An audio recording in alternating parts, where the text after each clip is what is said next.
আইন বিচার ও সংসদ মন্ত্রণালয় এবং প্রবাসী কল্যাণ ও বৈদেশিক কর্মসংস্থান মন্ত্রণালয়ের উপদেষ্টা ডক্টর আসিফ নজরুল বলেছেন, দেশে প্রথম স্কিল ডেভেলপমেন্ট প্রোগ্রামের আওতায় ৬,০০০ এসএসসি পরীক্ষার্থীকে প্রশিক্ষণ দেওয়া হবে। এটি বাংলাদেশের ইতিহাসে প্রথম। টাঙ্গাইল থেকেই এই প্রোগ্রাম শুরু হবে। আন্তর্জাতিক শ্রমবাজারে মাঝারি দক্ষ শ্রমিক বা অদক্ষ শ্রমিক নিতে চায় না। ক্রমেই এ দক্ষ শ্রমিকদের সংখ্যা বাড়াতে হবে। দক্ষ শ্রমিক ছাড়া শ্রমবাজারের ভবিষ্যৎ বিদেশে ভালো হবে না। এটি প্রাইমারি ধাপ হিসেবে আমরা এটি করলাম।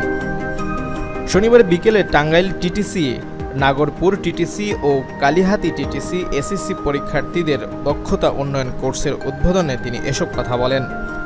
ডক্টর আসিফ নজরুল বলেন, এসএসসি পরীক্ষার ৬ মাস শিক্ষার্থীদের কোনো কাজ থাকে না। এই শিক্ষার্থীদের জন্য স্কিল ডেভেলপমেন্ট প্রোগ্রাম করব। তাদের কম্পিউটার, গ্রাফিক্স সহ বিভিন্ন প্রশিক্ষণ দেওয়া হবে।